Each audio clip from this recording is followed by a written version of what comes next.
এটা কার কথা? ومن يبتغي غير الإسلام دينا فلن يقبل منه وهو في الآخرة من الخاسرين। কোন ব্যক্তি বা জনগোষ্ঠী যদি ইসলাম ছাড়া কোনো কিছু করে তার কিছুই কবুল হবে না, দুনিয়াও শেষ আখিরাতও। 2 নাম্বার, বেনামাজির কিছুই কবুল হয় না। আপনারা যারা জোহর নামাজ পড়েন নাই, কিচ্ছু কবুল হবে না। এই অবস্থায় মারা যাবেন, নমরুদ, ফেরাউন, হামানের সাথে দেখা হবে। আর যদি নামাজ পড়ে যান, রাসূলের সাক্ষাৎ হয়ে যেতে পারে, অথবা কমসে কম সাহাবীদের সাথে তো সাক্ষাৎ হবেই। কারণ মৃত্যুর পরেই রূহগুলো একখানে হয়। মুমিনের রূহ একখানে হয়, কাফেরের রূহ একখানে হয়। যেমন আমরা এই মাহফিলে এসেছি, অনেক পুরাতন বন্ধুর সাথে দেখা হয়ে যেতে পারে, মুমিনরা একসাথে হয়। ঠিক মৃত্যুর পরে মুমিন রূহগুলো ওই রূহকে দেখতে আসে। দেখতে এসে জিজ্ঞেস করে, তোমার সাথে যে ছিল আব্দুল করিম, আব্দুল রহিম কোথায়? তারপরে অমুক অমুক কোথায়? বলছে এরা তো আমার আগেই মারা গেছে, তোমাদের সাথে দেখা হয়নি। তাহলে অন্য কোথাও গিয়েছে। জায়গাটা 2টা, একটা জান্নাত আর একটা কোনটা? আরো জোরে বলেন। মধ্যখানে থাকার কোনো উপায় নাই। মোমেনের সাথে দেখা হয়নি মানে কোথায় আছে? ওখানে আছেন তিনি, অত্যন্ত স্পষ্ট। এই জন্য 5 ওয়াক্ত নামাজ পড়বো তো, আল্লাহ তৌফিক দান করুন। 3য়, মুশরিকদের কোনো ইবাদত কবুল হয় না। মুশরিক যারা মূর্তি বানায়, এরা কি? জোরে বলেন। মুশরিক। বিগত সরকার ছিল মুশরিক সরকার, সারা দেশ মূর্তি দিয়ে ভরেছে। মুশরিকদের কোনো আমল কবুল, তাদের জান্নাতকে হারাম করে দিয়েছেন কে? ওয়ামান ইউশরিক বিল্লাহি ফাকাদ হারামাল্লাহু আলাইহিল জান্নাহ ওয়া মাওয়াহুন নার। যে শিরক করবে তার জন্য জান্নাত হারাম। আল্লাহ আমাদেরকে শিরক থেকে হেফাজত করেন। আরো জোরে বলি আমিন। এখন দোয়াটা পড়েন, সুবহানাল্লাহি ওয়া বিহামদিহি আদাদা খালকিহি ওয়া রিদা নাফসিহি ওয়া জিনাতা আরশিহি ওয়া মিদাদা কালিমাতিহি। একটা দোয়া পড়বো যেটার পুরস্কার আল্লাহ নিজ হাতে দিবেন। পড়েন, লাকাল হামদ ইয়া রাব কামা ইয়ানবাগি লিজালালি ওয়াজহিক ওয়া আযীমি সুলতানিক। বড় সুন্দর একটা আয়োজন করেছে মনসেপুর যুব সমাজ। 22 বছর ধরে এই আয়োজন করছে এরা। গত বছরগুলোতে ধাওয়াধাই ছিল। হ্যাঁ, দলে ধাওয়ায় একদিকে, পুলিশে ধাওয়ায় আরেক দিকে, মাহফিল কমিটি দৌড়ে আরেক দিকে। দৌড়াদৌড়ি করতে করতে যা হওয়ার তাই হয়েছে। আর এইবার শুধুমাত্র কোনো দৌড়াদৌড়ি নাই, এবার আপনারা দৌড়াদৌড়ি করতেছেন। পুলিশের দৌড়াদৌড়ি নাই, জনগণ দৌড়াদৌড়ি করতেছে। আজকে আমার আগে কথা বলেছে মাওলানা আব্দুল হাই সিদ্দিকী। কোন সূরা থেকে কথা বলেছ আব্দুল হাই? সূরাতুস সফ। সফ মানে কি? সফ মানে হায় হায়, কি বন্ধ? সারিবদ্ধ। সফ, সফ মানে কাতারবন্দি হওয়া। সাওয়ু সুফুফাকুম। সফের বহু বচন হলো সুফুফ। আমাদের দেশে তো এই হাদিসের প্র্যাকটিস নাই। রাসূল একামতের পরে ঘুরে দাঁড়াতেন, ঘুরে দাঁড়িয়ে 2টা হাদিস পড়তেন। কয়টা? 2টা হাদিস পড়তেন, আর কাতারগুলো সোজা করাতেন। আর বলতেন, যার কাতার বেঁকা হয় তার অন্তর বেঁকা হয়ে যায়। যার কাতার বেঁকা হয় তার অন্তর কি হয়? বাঁকা হয়ে যায়। বলছেন সদ্দুল খালাল, মধ্যখানের গ্যাপ বন্ধ করো। যারা গ্যাপ বন্ধ করে দাঁড়ায় তাদের জন্য জান্নাতে বাড়ি হয়ে যায়। সূরা সফের মূল প্রতিপাদ্য বিষয় হলো মানুষকে এক করা। কি করা? এক করা। আমরা যেন তৌহিদের উপর এক হতে পারি, আল্লাহ তৌফিক দান করুন। এখন আমরা যদি বিচ্ছিন্ন হই, নামাজিরা বাংলাদেশের কপালে ঝাড়ুর বাড়ি ছাড়া কিচ্ছু থাকবে না। ওই দল কিন্তু ভালো সক্রিয়, তারা যে চুপ করে আছে আপনারা বসে থাকবেন না, তারা তাদের কাজ করেই যাচ্ছে। তাদের বিভিন্ন চেলা চামুন্ডা দিয়ে বিএনপির ভিতরেও ঢোকার চেষ্টা করছে, জামাতের সাথেও যোগাযোগ রাখার চেষ্টা করছে। সতর্ক থাকতে হবে ইনশাআল্লাহ।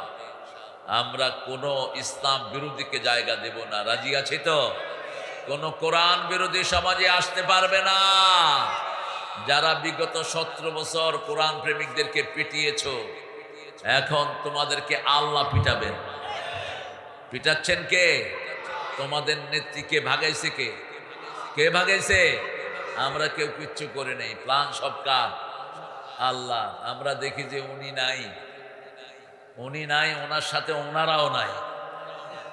হঠাৎ করে দেখলাম কোন নেতার খেতাগিরি নাই, নেতা গেল কনে। বুড়াটা ভাগিছে যেখানে, নেতারাও গেছে সেখানে। আল্লাহ তাদেরকে ইসলামের জন্য কবুল করুক। তোরা যদি ইসলাম করস, হাসিনা তুই যদি তওবা করে ইসলামী দলে ঢুকস, আমাদের আর কোনো আপত্তি নেই। শুধু যাদেরকে খুন করেছিস তাদেরকে রক্তমূল্য দিতে হবে, কারণ আমার ভাই খুন হয়েছে, এটা মাফ করার ক্ষমতা কোনো পৃথিবীর কারো নাই। আমাদের কোন নেতা বলে বসেন যে আমি মাফ করে দিলাম, তুমি কারটা মাফ করলা? আবার প্রেসিডেন্টের কাছে জীবন ভিক্ষা চায়, ওই শালা জীবন ভিক্ষা দেয় আর কে? হ্যাঁ, জীবন কার? জীবন কার? ওই প্রেসিডেন্টের কাছে ভিক্ষা চাও কেন? ওই মূর্খটা কি জানে? একটা কুফুরি নিয়ম আমাদের দেশে চালু আছে, ওই যে ফাঁসি দেওয়ার আগে জীবন ভিক্ষা। জীবন ভিক্ষা দেয়ার পৃথিবীর কেউ নাই। জীবন ভিক্ষা দিতে পারেন কে? আল্লাহ দিতে পারেন। জীবন দিয়েছেন কে? আল্লাহ দিয়েছেন। তো তুমি জীবন ভিক্ষা দেয়ার কে? আল্লাহ বুঝার তৌফিক দান করুন। আব্দুল হাই সিদ্দিকীর কথাগুলো আমরা যেন আমল করতে পারি, আল্লাহ তৌফিক দান করেন। জনাব কামাল হোসেন, সাংগঠনিক সম্পাদক 13 নম্বর কচুয়া ইউনিয়ন। কই? মাশাআল্লাহ। হ্যাঁ, এই ক্যামেরাটা আর একটু নিচে করে দাও। মাহবুবুর রহমান রানা, স্বত্বাধিকারী, মাছরাঙ্গা এয়ার ট্রাভেলস। তো নাম দিছো কেন? না আসলে নাম যেহেতু দিছো, পকেট নিয়ে আসো, বলে টাকা পাঠাবে না। নাম তো দেয় কিছু। হ্যাঁ, খন্দকার জামাল হোসেন। এটা কে আবার? এশিয়ান মার্বেল ইন্ডাস্ট্রি আসছে? আরে কেউ আসে নাই। জনাব তারিকুল ইসলাম, মাশাআল্লাহ। এক তরিক লোকান্তরে লক্ষ তারিখ ঘরে ঘরে। তরিকুল ইসলাম সাহেব ছিলেন অত্যন্ত কোরআন প্রেমিক মানুষ। তিনি আমার যশোরের প্রোগ্রামে প্রতি বছরই থাকতেন, আল্লাহ তাকে মাফ করে দিক। জনাব রফিকুল ইসলাম, মাশাআল্লাহ। অ্যাডভোকেট গোলাম রহমান, আমাদের মানুষ, অত্যন্ত প্রিয় মানুষ, নামটাও সুন্দর। আল্লাহ তাকে কবুল করুন, তার আব্বাকে কবুল করুন। আরো আসতে বলো না আমিন। কি হয়েছে কি? দুপুরে খান নেই? চিৎকার করে বলো না আমিন। আরেকজনের জন্য দোয়া করলে আগে নিজের জন্য কবুল হয়। এবার বলো না আমিন। স্বার্থ আছে যেখানে আমরা আছি, আল্লাহ তো কোনো সোয়াব ছাড়া কিচ্ছু দেন না, ঠিক কিনা? আল্লাহ সোয়াব শুরু হয় 700 থেকে। কয়শো? 700। কয়শো? 700। আর গুনাহ শুরু হয় একটার জন্য একটা। কত বড় রহমান তিনি! তিনি চান সবাই যেন জান্নাতি হয়ে যায়। জান্নাত বেশি না জাহান্নাম বেশি? হ্যাঁ, জান্নাত বেশি। আল্লাহ সবাইকে জান্নাতে যাওয়ার ব্যবস্থা করে দেন। এখানে শাহাদাত হুসাইন প্রোগ্রাম পরিচালনা করছেন হাফেজ রাসেল সাদিক। আর আয়োজনে আমাদের এই সুন্দর সুন্দর যুবকেরা, আপনারা যারা এসেছেন, এখানে এসেছেন আমার অত্যন্ত আদরের অধ্যাপক জাহাঙ্গীর হাফিজাহুল্লাহ, এসেছেন আরো অনেক ওলামা হযরত, যাদেরকে আমরা আমাদের উস্তাদের মতো জানি। আমাদের উস্তাদ সমতুল্য অনেক আলেমী দ্বীন এখানে আছেন। এখানে আছেন অনেক প্রিয় স্যাররা, প্রাইমারি, হাই স্কুল, কলেজ, ইউনিভার্সিটির স্যার, যাদের অনেক ছাত্ররা দেশ চালাচ্ছে, সচিব আছে, উপসচিব আছে। এখানে এসেছেন খেটে খাওয়া মানুষ, কর্মজীবীরা, শ্রমজীবীরা এসেছেন, আমার প্রিয় মা এবং বোনেরা এসেছেন, হিন্দু সম্প্রদায়ের ভাই বোনেরা যতজন এসেছেন, আল্লাহ সবাইকে ইসলামের জন্য কবুল করুন। আল্লাহ সবার জীবনের গুনাহগুলো মাফ করে দিন। আমরা আজকে 22 নম্বর সূরা থেকে কথা বলবো, যেহেতু 22তম মাহফিল। 22 নম্বর সূরা কোনটি?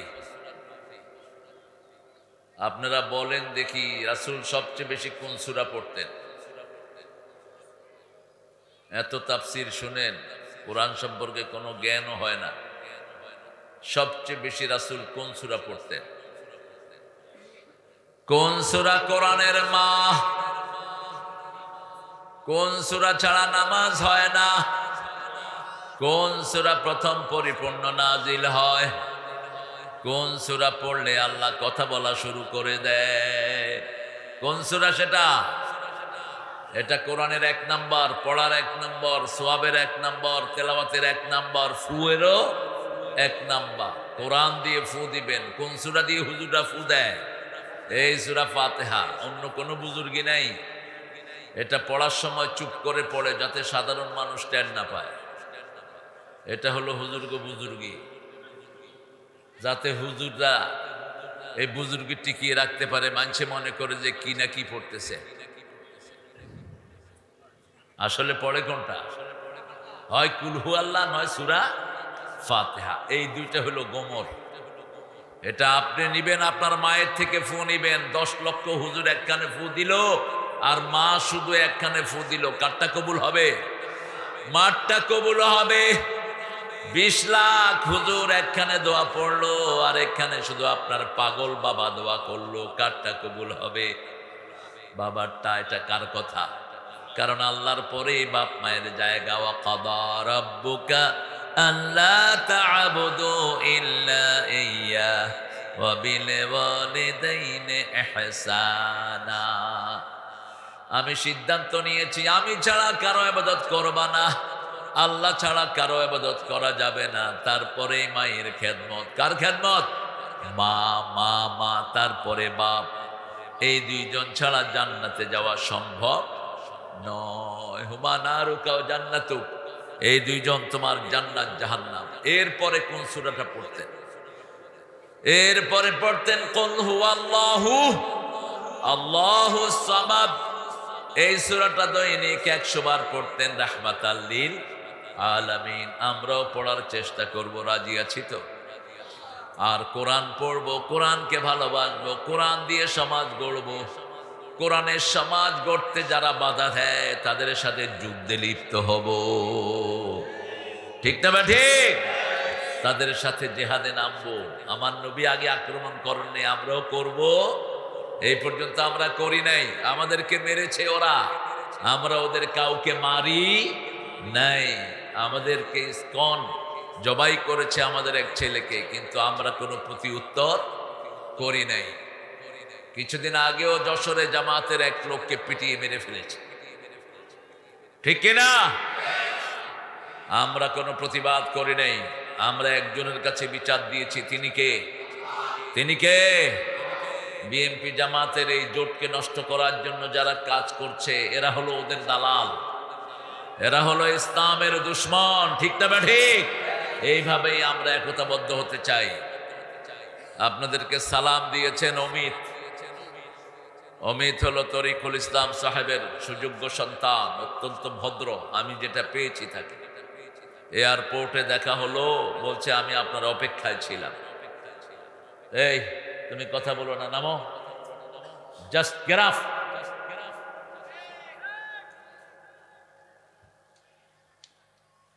মিডিয়ার আমার এত দরকার নাই। আমি মিডিয়া বিরোধী মানুষ। আমার জন্য কোনো ক্যামেরা আমি দাওয়াত দেই না। যদি কিছু পারো উঠাবা, কিন্তু মানুষের ডিস্টার্ব করে না।